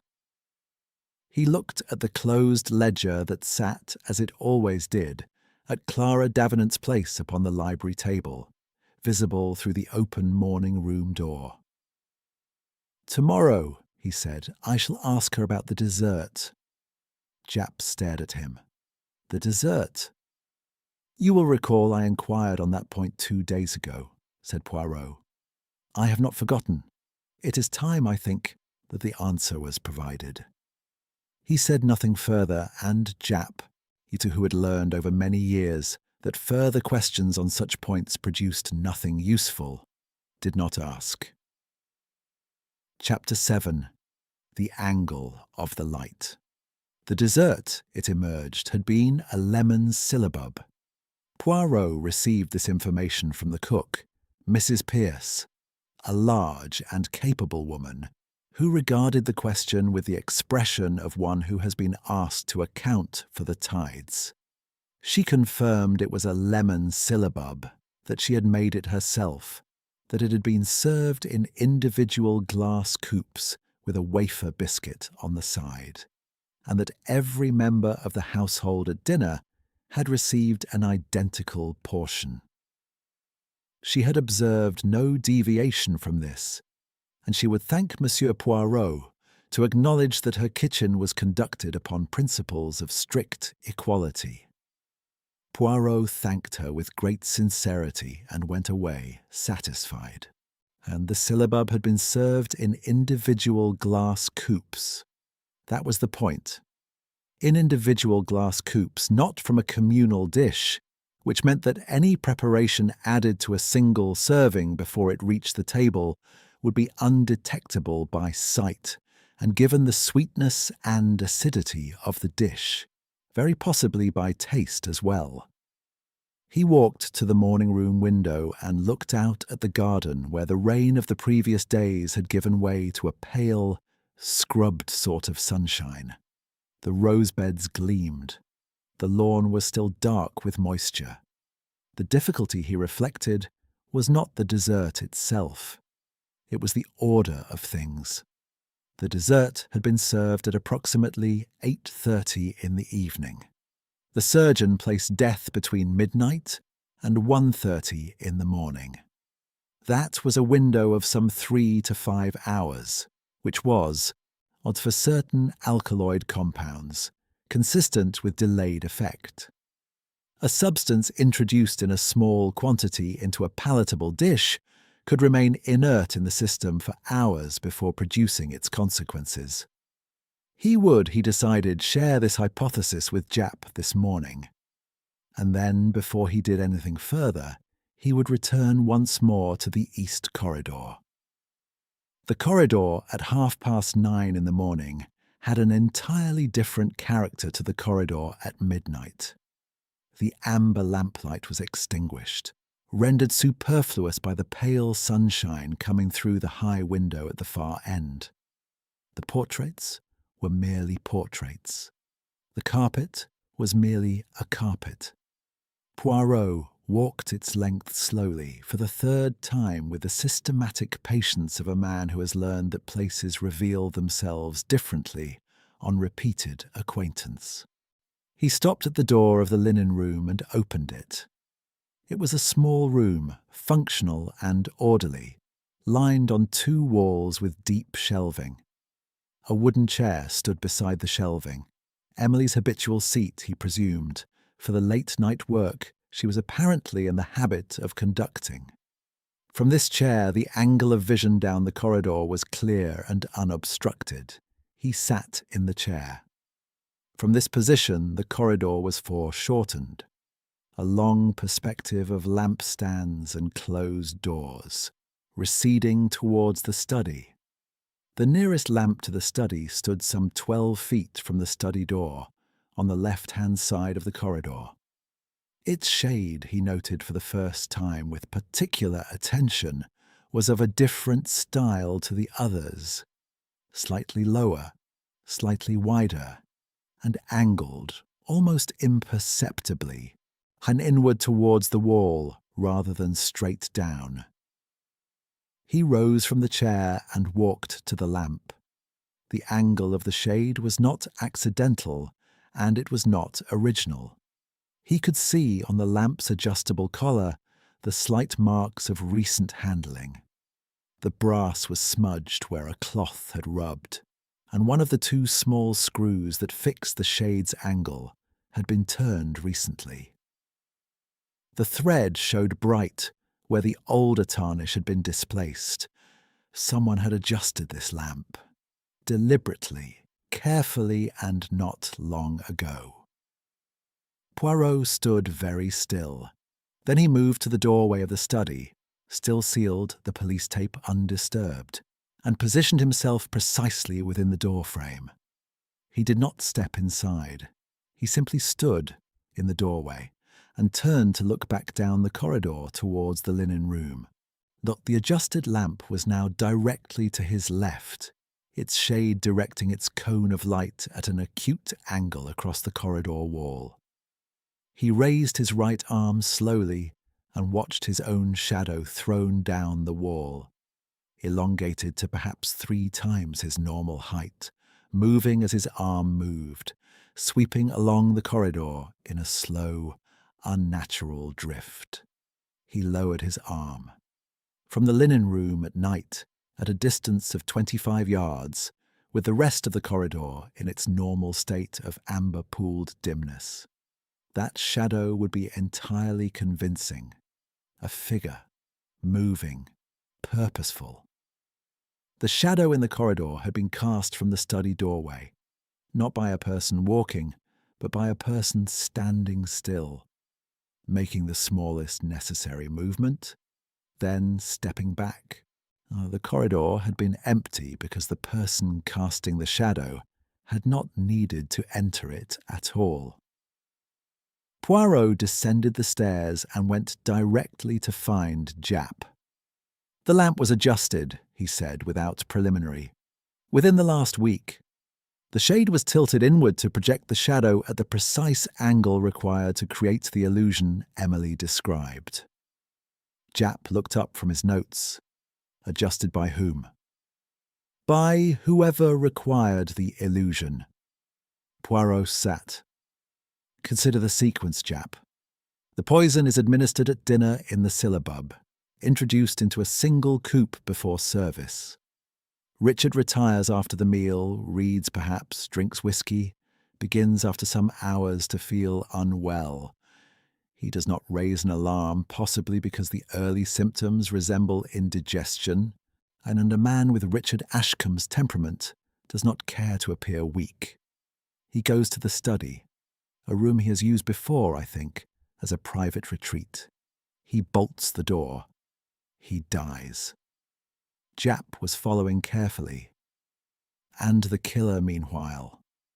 The killer knows the timing. Knows because she has read a great deal on the subject of compounds and their effects, the approximate window within which the substance will act. She waits. At some point after midnight, she goes to the study doorway, confirms through the partly open door that Richard has collapsed. She enters, removes the whiskey glass, and adjusts the scene. She bolts the door from outside, using the thread method or something equivalent, and returns to her room. "All of which Fenton may have heard," said Jap slowly. Fenton heard footsteps. Moving, he said, in a direction he could not determine. His door was ajar. The footsteps he heard were not, I think, the footsteps of someone walking to the study, but the footsteps of someone returning from it. Poirot paused. And, before she returned to her room, she stood for a moment in the study doorway. With the lamp adjusted as I found it this morning, she needed only to raise her arm or shift her weight once to cast the shadow that Emily saw. "She knew Emily would be in the linen room," said Jap. "She had managed this household for 4 years. She knew every habit of every member of the staff. Emily's late nights in the linen room were, I suspect, entirely familiar to her." Poirot's voice was measured. The shadow was not a mistake or an accident. It was intended, a witness who would provide a time, a presence, a sense of movement in the corridor, and who would be sufficiently frightened to remember it and sufficiently honest to report it. Jap was quiet for a moment. "That's cold," he said, not with admiration, with something more like reluctant respect for the precision of it. "It is," said Poirot. "It is very cold." He looked at his hands. "And yet I find myself unable to regard it as the work of a cold person. A cold person does not wait 4 years. A cold person does not become, by every account I have received, indispensable and apparently devoted. A cold person does not, I think, sit in a library with a closed ledger and eyes directed at nothing." He paused. What Clara Davenant did required coldness, yes, but it was built, I believe, upon the foundation of something very much warmer, something that had been burning for a long time. Jap looked at him with the particular expression he reserved for moments when Poirot said something he found both difficult to argue with and obscurely unsettling. "You think she was protecting Lady Margaret as much as avenging her father." "I think," said Poirot carefully, "that by the time Richard arrived with his letter and his proposal, Clara Davenant had given 4 years of genuine service to a woman she had come to. Not to forgive, perhaps, but to care for. And she was not prepared to stand by while a second injury was compounded upon the first." He rose. Whether a court will find that distinction meaningful is another matter. He went to the window and looked at the garden where the pale sunshine was doing its imperfect best. "There remains the watch," he said. "You said it wasn't stopped by the fall." "I said I saw no mark consistent with a fall. But I should like, before I conclude, to be quite certain. There is a watchmaker in the village, according to the footman. I intend to take the watch to him this afternoon, with Jap's permission, and have him examine the mechanism." "And if the mechanism was stopped by hand?" "Then," said Poirot, "we have the last piece." He turned from the window. And then I think it will be time to gather everyone together. Japp closed his notebook. The pale sunshine lay across the garden, indifferent and clear, illuminating everything. Chapter 8. What the Watchmaker Knew. The village of Henfold lay 1.5 miles inland from Greyhaven House, down a lane that wound between hedgerows still dripping from the recent rain. And Poirot walked it at a pace that Japp, who accompanied him, found somewhat trying, pausing twice to observe the view, and once to remark upon the particular quality of the autumn light upon wet stone. "You are not in a hurry," said Japp, with the tone of a man who was. "I am never in a hurry," said Poirot pleasantly. "It is one of my few genuine virtues." The village was modest and well-ordered, its high street offering the usual provisions of rural English life: a post office, a public house, a greengrocer whose window display Poirot regarded with brief approval, and at the far end, occupying the ground floor of a narrow Georgian building, a watchmaker's and jeweller's establishment whose painted sign read, "Godfrey Trigg, Horologist, established 1903. Mr. Trigg was a deliberate man of 70 with spectacles on a cord, and the unhurried precision of one who has spent a lifetime in the company of small, exact mechanisms. He received the watch from Poirot's hands with the reverence of a professional, acknowledging good craftsmanship, and carried it to his bench without being asked. Poirot and Japp waited. The shop smelled of metal and oil, and the particular dry warmth of a room in which the same careful work has been performed, day after day, for decades. 12 clocks ticked in various registers, and the combined effect was not cacophony, but something closer to a conversation conducted in very low voices. Mr. Trigg examined the watch for 8 minutes. He turned it, opened the case, applied 2 different instruments to the movement, closed the case again, and set it upon the counter. "Hunter case, a silver, English lever movement," he said with the tone of a man summarizing a known quantity. "Circa 1908 at a guess, though I couldn't swear to it without more time." He looked at Poirot over his spectacles. The movement stopped because the mainspring was fully run down. It was not wound before it was allowed to stop. "It was not interfered with," said Poirot. "The hands were not moved manually." "The hands were not moved manually," Trigg confirmed. "There's no slippage in the cannon pinion, no mark on the dial foot. If someone had set those hands to 12:17, I'd see it. I don't see it." He paused. "What I do see is that the watch was last wound approximately 60 hours before it stopped. Perhaps a little more." Poirot became very still. 60 hours. Give or take. The mainspring shows the characteristic pattern of a slow rundown rather than a sudden stoppage. A watch wound properly will run between 44 and 50 hours on a full wind. This particular movement, closer to 48. If it stopped at 12:17 in the early hours of Thursday morning, it was last wound somewhere around midnight on Monday evening. Trigg removed his spectacles, polished them methodically upon a chamois cloth, and replaced them. That would be consistent with a man who wound his watch before retiring on Monday night, and did not wind it again. "Because he was dead before the next winding would have been required," said Japp. "I couldn't speak to that," said Trigg with professional restraint. I can only speak to the mechanism." Poirot thanked him with the sincerity of one for whom accurate information is among life's more reliable pleasures. He collected the watch, and they went out into the pale October street. They walked some distance in silence before Japp spoke. "So the watch stopped naturally," he said. "It was not set. It simply ran down." "It ran down," said Poirot, "at 12:17 in the morning, because Richard Ashcombe had not wound it since Monday night. Which tells us two things." He held up a finger.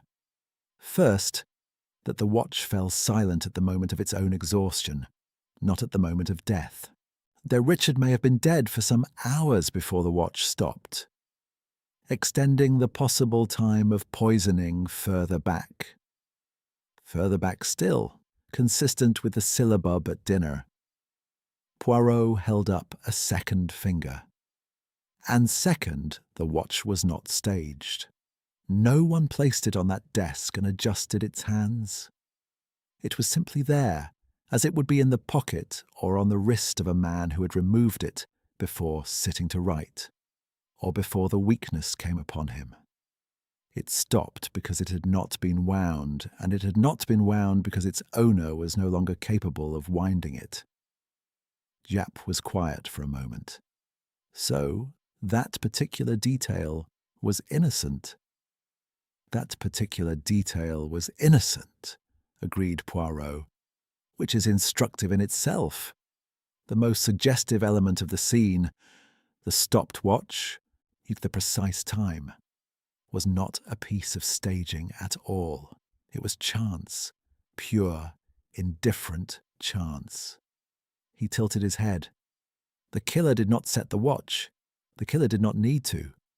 What the killer staged was subtler: the shadow, the locked door, the removal of the glass. The watch was merely a gift that chance provided, and chance, in this instance, provided it convincingly. It sent us in the right direction for entirely the wrong reasons," said Japp. "It sent me," said Poirot with scrupulous fairness, "in a direction that required correction. I was too interested in the watch. I attributed to it a significance that was, in fact, accidental." His moustache in the thin autumn sunlight was perfectly immaculate.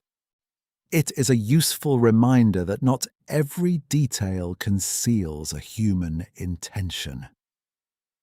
They turned onto the lane back towards Greyhaven House. The hedgerows had acquired, in the hour of their absence, a more decided shade of amber. "You'll want to speak to her today," said Japp. It was not a question. "This evening," said Poirot. "After dinner, I think, is the appropriate moment. The company assembled, the day concluded, the light at its most." He paused, choosing the word. "Revealing. I'll arrange for a constable at the door. Discreetly, if you please. I do not want the room to feel like an arrest before it becomes one." Japp gave him a sideways look. "You're not doing her any favours, you know, whatever the circumstance." "I am not attempting to do her favours," said Poirot quietly. "I am attempting to do her justice. They are, I find, occasionally different things." He spent the remainder of the afternoon at Greyhaven House in a state of apparent repose, sitting in the drawing-room with a novel open on his knee that he did not read, accepting tea when it was offered, exchanging brief and inconsequential remarks with whoever passed through. He was, to all outward appearances, a retired Belgian detective enjoying the final hours of an unexpectedly eventful seaside holiday. Clara Davenant passed through the drawing-room at 3:30, carrying her leather folder and moving with her usual composed efficiency. She paused at the writing table to collect a letter she had evidently left there earlier, and was almost at the door again when Poirot spoke. "Mademoiselle." She turned. "The syllabub on Tuesday evening," he said with perfect idleness, you looking not at her but at the novel. "It was delicious. I have been meaning to say so. A most accomplished kitchen." A pause of perhaps 2 seconds. brief enough to be unremarkable, long enough to be noticed by a man who had spent a professional lifetime measuring pauses. "Mrs. Pierce is very capable," said Clara. "I will tell her you said so." She left the room. Poirot set the novel down and looked at the doorway through which she had gone. His expression was that of a man who has heard a piece of music reach the resolution of a chord that has been suspended, unresolved, for a very long time. There was in it no triumph. There was, if anything, the faint, considered gravity of a man who has been hoping to be wrong and has confirmed, instead, that he was right. He picked up the novel again. He did not read it. At 6 o'clock, he went upstairs, dressed for dinner with his customary precision, and spent several minutes ensuring that his moustaches met the occasion. Then he descended to the drawing-room, where the household had begun, in ones and twos, to gather, each face arranged in the particular, careful neutrality of people who are sharing a house in the aftermath of a death, and have not yet been told what will be required of them next. Poirot accepted a glass of sherry he did not intend to drink, positioned himself beside the lamp nearest the window, and waited with the patient, settled stillness of a man who has done his thinking and is ready, at last, for the thing to be finished. Outside, the autumn dark came in from the channel, moving across the cliff tops with the unhurried certainty of a tide. Chapter 9. At the drawing-room at nightfall. "A shadow," said Hercule Poirot, "can lie, but light, mes amis, cannot." He stood beside the lamp at the window, his sherry glass set untouched upon the occasional table at his elbow, his hands clasped before him. The drawing-room held them all, Lady Margaret in her customary chair, her back straight and her face composed with a deliberateness that had cost her, Poirot judged, a considerable effort this evening. Bellamy on the small sofa beside the fireplace, his briefcase, for once, not in evidence, his hands resting on his knees with the stillness of a man who has stopped pretending to have something to do with them. Dr. Fenton in the wing-back chair near the bookcase, his long fingers loosely interlaced, his expression that of a man attending a lecture he considers slightly below his level. Emily Shaw, who had been summoned at Poirot's particular request, and who sat very upright on a hard chair near the door, her hands folded, her honest face pale but determined.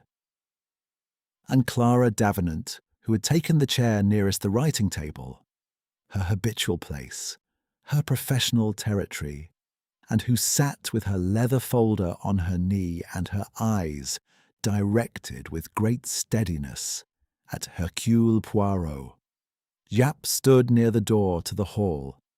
He had positioned himself with the practised inconspicuousness of long experience, but the constable visible through the half-open door gave the room a quality that no arrangement of furniture could entirely dispel. Poirot allowed the opening sentence to settle. "I shall not," he continued, "insult this company by pretending that any of you is unaware of why we are assembled. Richard Ashcombe is dead. He was murdered. These two facts have been established. What has not yet been stated in this room and in this company is how the thing was done, and by whom, and why. That is what I intend to address." He moved from the lamp with the unhurried deliberateness of a man who has arranged a stage and is now prepared to use it. "Let us begin with the shadow, Emily." He turned to the girl by the door with a gentle courtesy. "You saw, on 2 separate evenings, a shadow moving along the wall of the east corridor beneath the lamps. You reported this accurately and honestly, and you were not, in any meaningful sense, wrong. There was a shadow. It moved. It appeared to proceed in the direction of the study. He paused. What you could not have known is that the shadow was not cast by a person walking. It was cast by a person standing perfectly still in the doorway of the study, making the smallest possible movement of an arm or a shoulder. The lamp nearest the study had been adjusted, its shade tilted inward to project at an acute angle, so that any figure standing in that doorway would throw a shadow of exaggerated length along the wall opposite, a shadow that, from your distance, was indistinguishable from a person in motion. Emily's hands tightened in her lap. She said nothing, but her expression shifted, the relief of a person absolved of a doubt she had been carrying in secret. The purpose of this arrangement, said Poirot, was not to frighten anyone, and not to create a mystery for its own sake. The purpose was to provide a witness, a reliable witness at a specific time, who would report having seen a presence in the corridor after midnight. The intention was that this testimony would establish a false impression of when the decisive events occurred. He paused. As it happened, the testimony was accurate in every respect except its interpretation.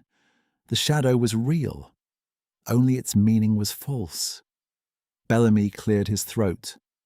But the death itself, the locked room. We arrive there, said Poirot pleasantly. The locked room is less complicated than it appears. The study bolt is of the simplest design. A flat bar engaging a socket operated by a thumb piece. It can be drawn from outside the door by a thin implement passed beneath it, combined with a thread looped about the thumb piece in the correct configuration. It requires patience, a steady hand, and a precise knowledge of the bolt's dimensions and position. All three of these qualities, he said, and for the first time allowed his eyes to move directly to Clara, were available. The room was very quiet. The fire shifted once in its grate. The sequence, said Poirot, was as follows. At dinner on Tuesday evening, a small quantity of an alkaloid compound was introduced into a single serving of lemon syllabub. The dish was served in individual coupes, which made such an addition both simple and untraceable. The compound is one whose properties are well understood by anyone with access to a library of medical literature, or to the library of a physician engaged in researching compounds that affect the nervous system. He did not look at Fenton. He did not need to. The compound acts slowly. Over a period of several hours, it produces progressive weakness, muscular paralysis, and ultimately cardiac arrest. To an observer and to an initial medical examination, the presentation is not immediately distinguishable from natural causes. Richard Ashcombe consumed the syllabub at dinner. He retired some hours later, already weakening, feeling perhaps what he took to be an indisposition. He went to the study. He bolted the door. He sat down, and he did not rise again. Lady Margaret made a sound that was not quite a word. Poirot paused and then continued with a quietness that was itself a kind of consideration. The pocket watch on the desk stopped at 12:17. I attributed to this initially a significance it did not possess. The watch was not staged. It had simply not been wound since Monday evening, and its spring ran down in the natural course of events. It stopped at 12:17 because that was when 48 hours from its last winding expired. Not because Richard died at 12:17. He had been dead, in all probability, for some hours before that. "Then when?" said Fenton, with the precise, controlled tone of a man testing a structure for weakness. "Do you suppose he died?" The surgeon's estimate, revised in light of the compound identified by the laboratory, places death between 10 o'clock and midnight. The syllabub was consumed at approximately 8:30. The interval is entirely consistent. Poirot turned his gaze to Fenton with a mild, almost apologetic courtesy. "The footsteps you heard after midnight, Doctor, were not the footsteps of someone going to the study. Richard was already dead. They were the footsteps of someone who knew he would be dead, going to confirm it, and to remove the evidence of how." A long silence. "The whiskey glass," said Japp from the door. The whiskey glass was removed because it contained residue, not necessarily of the compound had been in the syllabub, but of a second preparation. A sedative dissolved in whiskey, administered separately at some point during the evening, to ensure that whatever remained of Richard's capacity for movement or alarm was extinguished before the compound completed its work. Poirot's voice remained entirely level. Richard Ashcombe was not a small or weak man. The compound alone might not have acted quickly enough or completely enough. The sedative was an additional precaution. Bellamy had gone quite pale. Good God! The glass was removed. The other door was bolted from outside, and the lamp in the corridor had already been adjusted earlier that day. Adjusted so that the person standing in the study doorway, having completed their work, could cast the shadow that Emily would see and remember. Poirot clasped his hands. The shadow was the killer's alibi, not for the murder itself, which had been accomplished hours earlier, but for the appearance of movement at midnight, a final, carefully placed misdirection. He turned at last, fully and directly to Clara Davenant. She had not moved throughout. Her hands rested on the leather folder with complete stillness.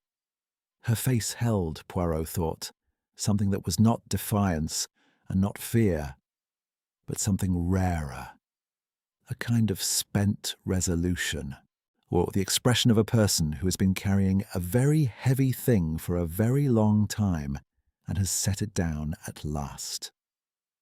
"Mademoiselle Davenant," he said with a gentleness entirely unperformed. "It was you." The fire ticked in the grate. Outside, the Channel moved against the cliffs in the darkness with its old, indifferent patience. Clara closed her eyes. Then she opened them and looked at Poirot with perfect steadiness and said, "Yes." One word. It fell into the room like a stone into still water, and the silence that followed it spread to every corner. "My father," she said, and then stopped. She looked not at Poirot, but at Lady Margaret, and her voice, when it came, was not angry, and it was not quite steady. He trusted the recommendation of a man he admired. He put in everything. When it failed, he wrote 3 letters asking for help and received no reply to any of them. She paused. He was dead before the winter. Lady Margaret did not look away. "I did not come here to harm Lady Margaret," Clara continued. "I want that to be understood. I came because I needed to know. Whether she knew, whether she had known. And then..." Her voice caught once, briefly, and then steadied. "And then I found that she was kind, genuinely kind, and I found that she carried it too in her own way. And I remained." She looked down at the leather folder in her hands. "I remained because there was nowhere else I wanted to be. Until Richard arrived." She said his name without venom, which was, Poirot thought, in its own way more telling than any amount of bitterness would have been. "He was going to do it again," she said simply. "Take from her, and threaten, destroy. The same pattern, a new generation." She raised her eyes. "I decided the pattern would end." Japp moved forward from the door with quiet, practiced care. Clara rose before he reached her, set the leather folder precisely upon the writing table, and walked to meet him with the composed, unhurried step of a woman who has decided and does not intend to be undignified about what follows. At the door she paused and looked back once, not at Poirot, not at the room, but at Lady Margaret. Lady Margaret held her gaze. Her hands for the first time were not composed, but she did not look away. Then Clara Davenant walked out of the room, and the sound of the front door closing was barely audible above the fire and the sea. Chapter 10. Order restored. The drawing-room, after Clara Davenant left it, was a changed place. Not in any physical sense. The fire still burned. The lamps still cast their amber light. The portraits on the walls, brought in several of them from the east corridor at Poirot's quiet suggestion during the afternoon's preparations, regarded the assembled company with their accustomed indifference. And yet the room felt unmistakably as though something that had been held under pressure for a considerable time had at last been released. The air was different, lighter perhaps, and at the same time rather more cold. Bellamy left first. He shook Poirot's hand with the relieved firmness of a man discharged from an obligation he had not sought, murmured something appropriate to Lady Margaret, and took himself to his room. And Emily was sent away by the housekeeper with a cup of strong tea and what Poirot trusted would be a sufficiency of human kindness. Fenton lingered briefly, spoke several words to Lady Margaret in a low, clinical tone that appeared to offer some form of professional comfort, and then withdrew with his usual smooth economy of movement, which left Lady Margaret and Poirot, and the fire, and the sound of the sea. She did not speak for some time. Poirot did not press her.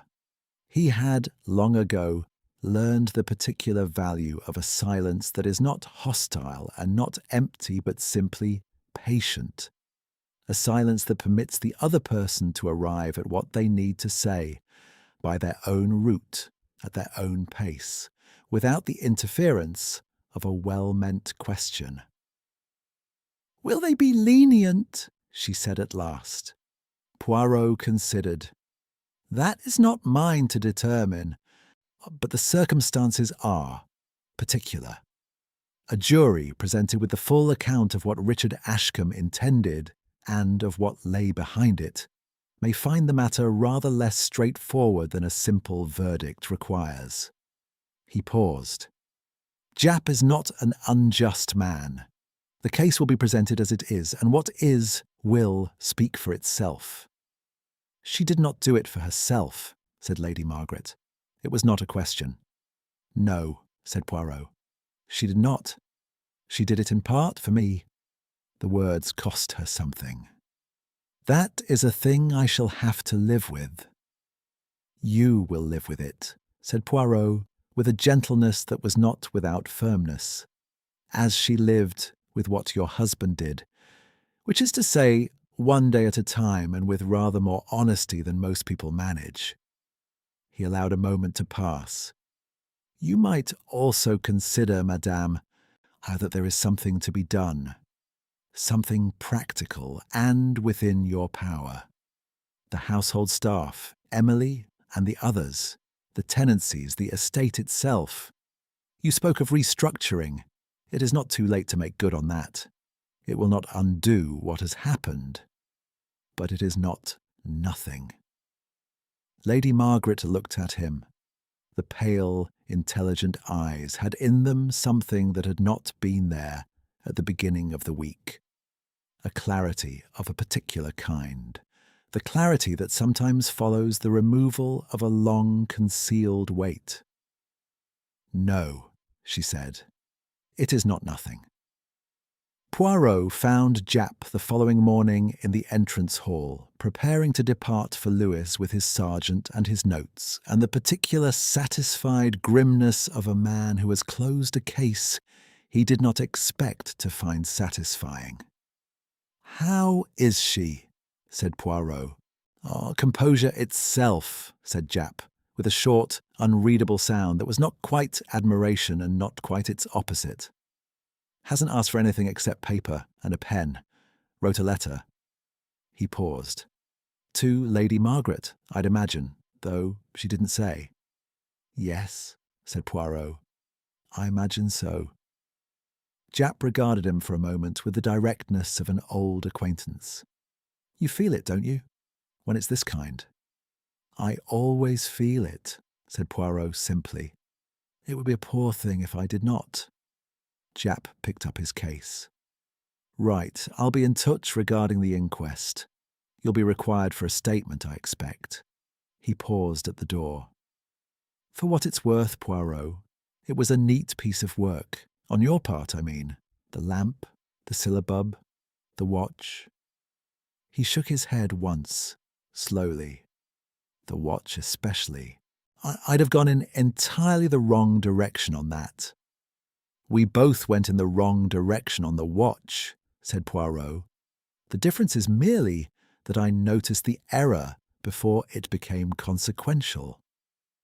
"That," said Japp, putting on his hat, "is what I mean." He went out, and the sound of the motor car diminished down the lane and was absorbed by the morning.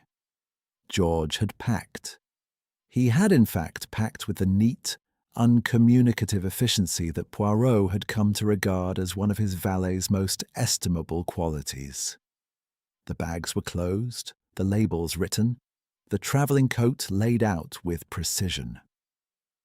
George had formed over the years a reliable practice of being ready before he was asked. "The 9:52 from Henfold Holt," said Poirot, examining the travelling coat for deficiencies and finding none. "Connects at Lewes. We shall be in London by early afternoon." "Very good, sir." "You found the Sussex coast, George. Agreeable?" George considered this with the measured seriousness he brought to all questions of opinion. "Bracing, sir. The wind was quite persistent." "It was," agreed Poirot. "And the hedges were unevenly clipped, and the gravel path curved to the left." He picked up his hat. "I do not recommend Sussex as a restorative destination." "No, sir." He walked once more through the house before the motor car came for him. Not because he had forgotten anything, or because there was anything further to confirm.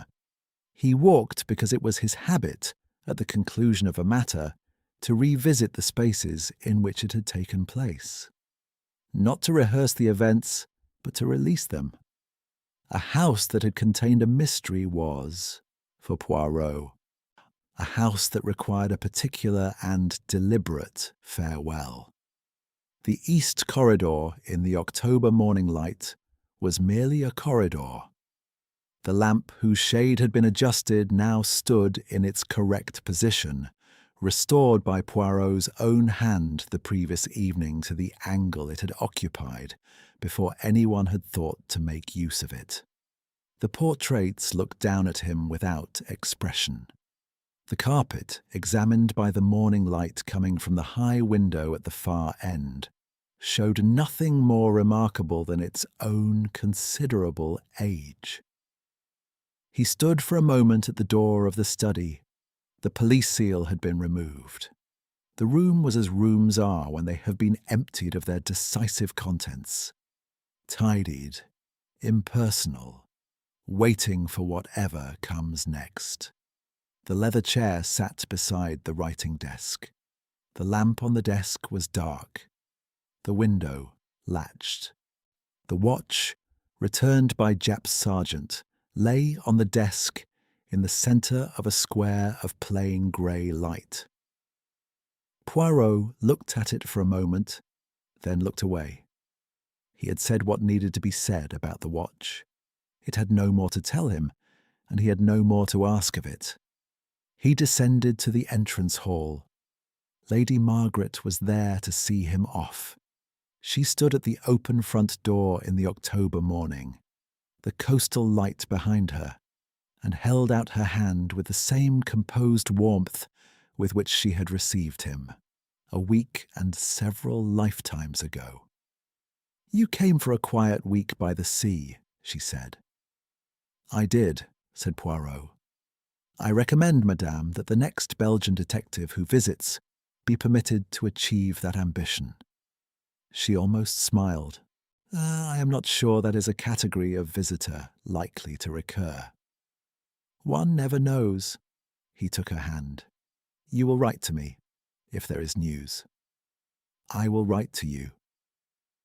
He went down the gravel path, still curved, still imperfect, the hedges still unevenly clipped on either side, and settled himself in the motor car with the neat, deliberate movements of a man concluding an account.